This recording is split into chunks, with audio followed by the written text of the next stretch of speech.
And good morning. Welcome to Your Vote Council. We just saw an interesting week in D.C. I know they love you so much up there, but I got to tell you, 2 weeks ago you said, I want a government that works. That's not what happened this week. John, Jason, what just happened? Well, look, the issue isn't really that it took 15 votes in order to get a Speaker of the House or that it took the entire week to do so.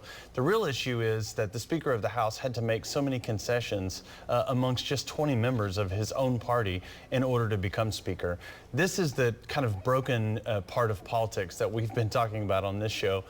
For years now, Washington, D.C. is really busted. I wish I could say that it was just the Republican Party. I'm here to say that it's both parties in D.C. right now. This week, the Democrats stood behind their person for all of their votes, but had it been flipped, I'm not sure that it would have been any different. Okay, the topic is circular, as in firing squad. We don't do that in Oklahoma. You mean you've picked Charles McCall, what, it takes 15 minutes, right? 4 times? Yeah, we now have, Charles McCall's been reelected on the first ballot for Speaker 4 straight times. I was able to be renominated and as a majority floor leader this week, which is great. I got to tell you, I'm embarrassed as to what happened in Washington, D.C. But here's where we go next, because I'm all about the future. Let's see if we can keep these commitments. Now, the things that were committed were things like 72 hours to read bills, which should happen, an actual vote on lowering the deficit, a real vote on border security, a real vote on term limits. What I want for us is to function. Guys, we didn't function that first week, but it is time to get things done. Okay, best idea I heard all week long, somebody said to me, well, send McCall and Echols up there to get this straightened up. But anyway, so it's finally there. But I got to ask you, just get past the headline, John, what's the impact on Oklahomans of what just happened in D.C.? Yeah, so the reality is that was politics, and politics is cheap. None of your lives are better or worse based upon politics, but your lives are better and worse based on policy. Now that we have a Speaker, we were elected as Republicans to do certain things, to combat the border crisis, to combat the increase in fentanyl inside the state of Oklahoma, to repeal the 86,000 IRS agents that are initial, to fight back on federal government tyranny. We are going to have an opportunity to show the American people, can we deliver on what we said we were going to do? And we are going to juxtapose a Republican House and a Democrat Senate. Be who we said we were going to be when we got elected. It is just that simple. Citizens are tired of politicians that don't do that. Okay, let's do an old joke, okay? Keith Getty and a sociologist walk into a bar, okay? So, and by the way, we happen to have a PhD in psychology here, so I'm going to ask you, you saw what happened, and what is the impact on Oklahoma of what happened in D.C.? Well, look, we just traded one Speaker from California for another Speaker from California. So here in Oklahoma, our only hope is that people still remember that we're a state in the middle of the country. When it comes to D.C., I just don't have a lot of hope that they're going to do anything that makes the lives of Oklahomans better, which is why I'm not sure that this matters to us as much as it does our legislature that just came together and had organizational day this week. So oftentimes people watch cable news networks, they pay so much attention to federal politics, they pay so little attention to state politics. The people that are going to help you the most are in the legislature here in Oklahoma, and they're getting to work in February. Okay, well, let's talk about a new trend in Oklahoma, net migration. We'll be talking about that when we come back.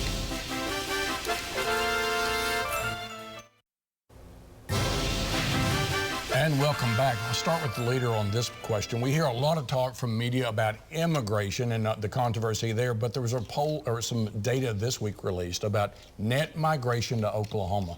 What does the report say about net migration in our state? So this is really exciting. On this show, we love giving you good news when it comes around. And this is good news. It showed that Oklahoma is the 10th highest net migration state in the United States. Here's what that means. People are wanting to move. We are number 10 in the total number of citizens that are moving into the state of Oklahoma. What that tells us is conservative policies are working. A functioning government is working. A government that delivers on economic freedom for our people, that delivers on low housing costs, low unemployment, and higher quality of living. What we're doing right now in Oklahoma is working, and people want to be a part of that. Dr. Dunnington, anything in this report that stood out to you? Yeah, well, I'm just pleased to be able to, use my sociology degree here on Sunday morning. Net migration, what does that mean? Net migration is we have more people that are moving from other states into the state of Oklahoma than we have people moving out of Oklahoma to other states. My colleague was correct. We are 10th on the list right now. That puts us 28th most populated state in the entire country right now.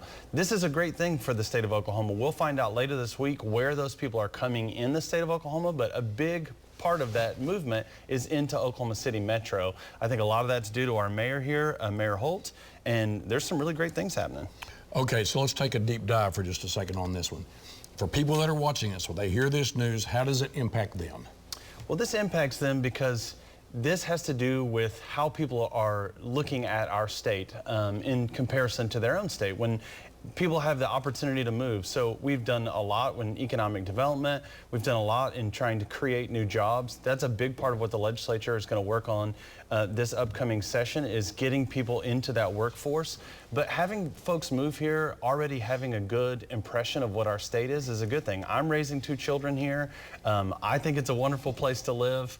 We still have things to work on: school, healthcare, you know, social issues, but this is a great place to live.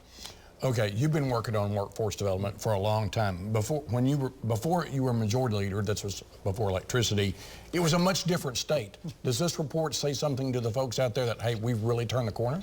Well, I think it does. I think what it says is you should be proud to be an Oklahoman. I'm a 5th generation Oklahoman. We still have the farm in O'Keene that our family got in the land run in western Oklahoma. I'm lifelong Southsider, raising my kids there, and I am proud of what we're doing in Oklahoma City and in the state of Oklahoma. I do believe stability and leadership that we've had on the state level has had a lot to do with it. I'll agree with my colleague. Mayor Holt has done a phenomenal job, and Mayor Bynum in Tulsa. But here's what it tells us at the end of the day. Conservative principles work. You hear it all the time. You hear all the negatives about Oklahoma, but we are a place people want to be. Now, we need to keep housing prices low. We need to continue to work on that, but we need to continue to have an economic theory that's driven toward freedom and prosperity. More people are going to want to be a part of that. I think they are. Hey, thanks for watching. By the way, we have David Echols in this one. It's good to see you, Mr. Regent. Glad you're here today. Hey, thanks for watching. See this again at news9.com/ShareBoatCounts, and follow me on Twitter @MitchellTalks.